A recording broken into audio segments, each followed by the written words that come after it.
Hi everyone, it's Denise from Dobby Books, and today you're going to be looking at my timeline throughout the entire video and just hearing my voice. So I'm going to start. I had some subscribers of mine ask to get more details on my timeline, so I want to take a few minutes to cover that with you here. I got this book from Michaels. It's just a standard sketchbook, and you can get them at any office supply store as well. If you prefer a scroll out sort of timeline that you would put on your wall, then you can get what they call sketch paper. I think it's under $10, maybe it's under $8. You can get that as well. I'm just going to show you how I do it in a notebook format. So I open the page here. My very first page covers prehistory, and it's prehistory because we don't have any really written records. We just have what science has been able to discover so far, right?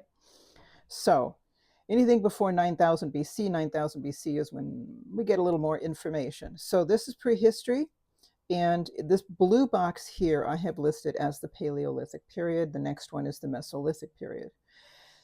On other pages, you're going to notice that these epochs or periods in history I've moved to the top so that I can look down and see how everything goes. And the line comes down, the colored line comes down. I think it's easier on the eyes.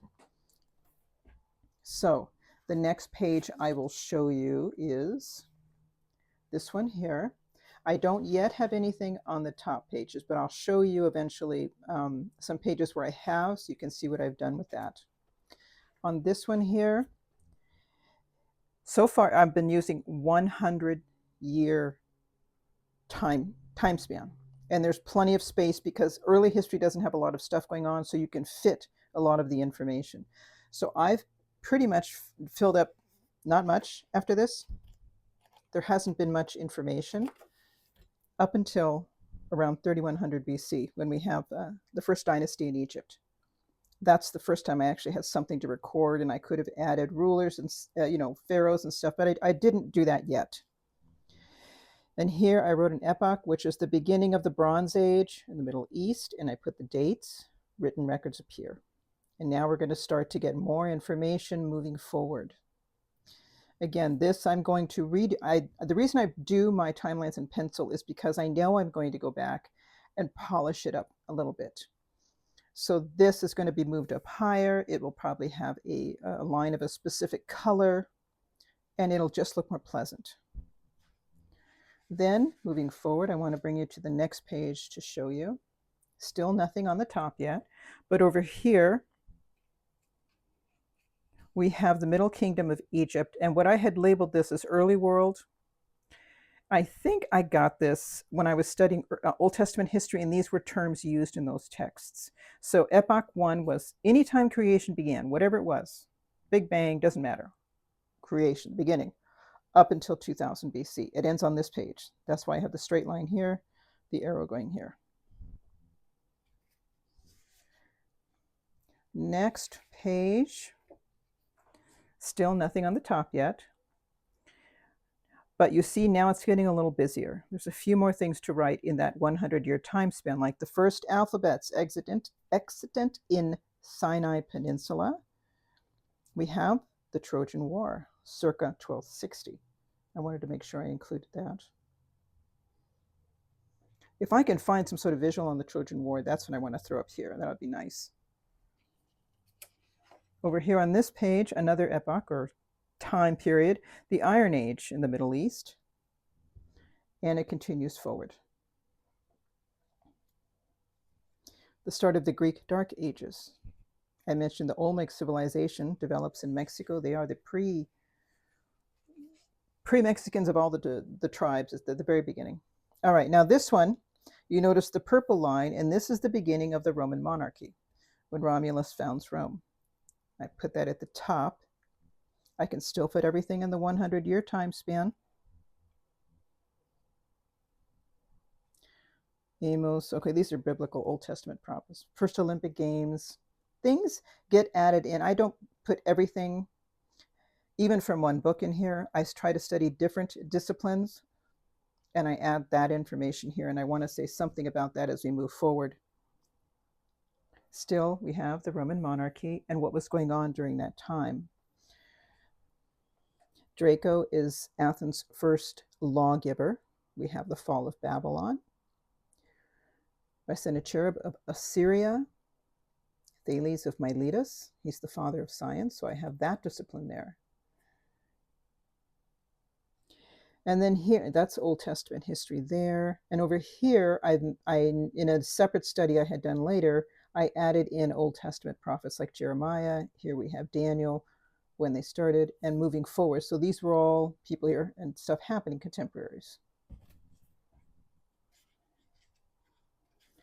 Next page. Now, this page is what I would consider the ideal of what I would like my timeline to look like as it gets closer to a finished product. Some sort of illustration or map, something here that adds additional information or in a different format, like a drawing or a work of art, something along those lines. And then down here would be the actual timeline information. So the epoch or era being at the top. And this is what I want to suggest. When you're doing your timeline, unless I said this just a minute before, I would suggest putting the specific time period, like this one being the Roman monarchy, mark that at the top in some way. And then in this section here, you might want to decide if you want to record important events here and important names here. And then down here, you can reserve for those other disciplines, something related to science or art in architecture, something doing with religious history. There's math history. It's all these other historical disciplines, and their information can be added in this lower section. That way your eyes will always have this, know which section to go to when it's looking something up. That's what I'm trying to work toward. So there's this. Next page, again, closer to that ideal. Here you see Athens and its allies, and Sparta and its allies. And then here, let's move that up more. The particular era or epoch in history. This is the golden age of Athens, the states, and what was going on here. And you see names like Thucydides, Democritus, Hippocrates, Socrates during this golden age, which is really neat. It was also, as a reminder, we're still going through the time period of early Roman Republic. But also going on here is the Peloponnesian War. And who was living through that? So you have Aristophanes the birds writing things. You have Plato. There was a plague in Athens. Then there's Euripides' Electra. All these cool things. I have an image here of Alexander the Great and the worlds he conquered. I liked this image here because it had a saying credited to Alexander the Great, which says, "There is nothing impossible to him who will try." I thought that was neat. And this isn't as colorful, but of course, in time, you'll see that I'm moving that. I have names on the top and the bottom here. I want to see if I can rearrange that. If not, it doesn't have to be perfect, right? Just, you want your important stuff happening. And as you near the time of Roman history, now we're in the Augustan age, and what was happening during that time, you notice just before that with the Gallic Wars and everything, you have Horace and Virgil and Livy. I put squares around their name because I wanted to make sure I saw them. It just, again, it helps me to make those connections. Moving forward, when we get to the Roman history and the emperors, the list is so long, there was no way I could possibly fit it on one page. But here is the Roman Empire, the beginning of the list of the Roman emperors, and the busy page. So here I have the Golden Age of Rome. I have the Julio-Claudian emperors to Nero, and then we switch over to the year of the four emperors. And then from there we shift into the Flavian dynasty with Vespasian. And then you go to the Nerva-Antony dynasty, which starts with Nerva. But also, if you notice here, I did highlight certain things like church history, the birth of Christ, the death of Christ, the destruction of the temple in 70 AD, St. Clement of Rome, which Catholics consider one of the popes of the church. Then into the next page, I continued listing the Roman emperors. And down here, I relisted them again. These were the 4 good emperors, starting with Trajan and then ending with Marcus Aurelius. After that was the year of the 5 emperors. It's just a dizzying thing. Still kind of managing to fit everything in that 100-year time span. Still not too bad. More Roman emperors. This is Crisis of the 3rd century. This is the Severan dynasty. And down here, I have the beginning of the imperial persecutions, which deals with the early church history. You have Eusebius, Diocletian. More Roman emperors. There's the Tetrarchy, the Constantinian dynasty, and I listed them down here, and the Valentinian dynasty, and then the Theodosian dynasty, which I believe is from the east. Going back down to the timeline, I'm going to move this Battle of the Milvian Bridge, I want to move it up here. I want to put the events here, the people and other disciplines here. So you'll notice I listed here. Oh, Lordy. Yeah, more emperors. There's Theodosius. There's St. Patrick, which is cool to see. Next page, more Roman emperors. There's the Theodosian dynasty, and here's Leo I and the last emperors in the West. Leo I being the one on the east side. Down here, it's a little sparse on this page. I'll be adding more as we go, but I noted here the City of God was written. I'll be adding more. See all the little lines I'm adding here? Because I'm worried that in this 100-year time span, I'm going to need to make more room for the information. And there's a reason for that, because it seems as you get to that point where the Roman dynasty falls and we're entering the 100 or 200-year period of Dark Ages, then early Middle Ages, it starts to pick up speed.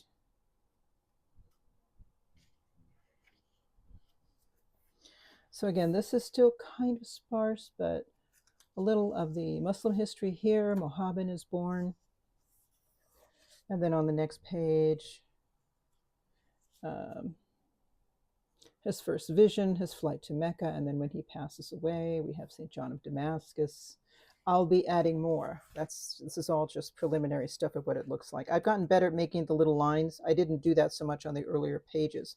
Now we're dealing with the Venerable Bede and the ecclesiastical history. So we're dealing with early Middle Ages, now into Charlemagne. And this is when these 100-year time spans aren't as practical. This is when I would suggest, once you start getting into the early Middle Ages, start using 50-year increments per page. I think it will make for, because you give yourself more room, it'll make for a cleaner page.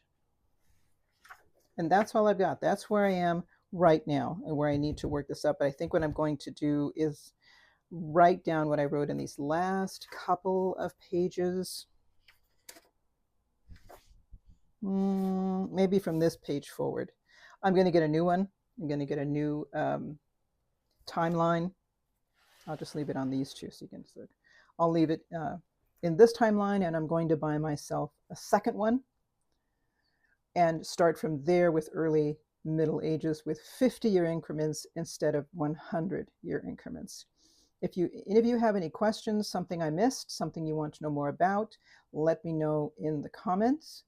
And in the meantime, thanks for hanging out with me, and I will see you in just a few days. Bye-bye.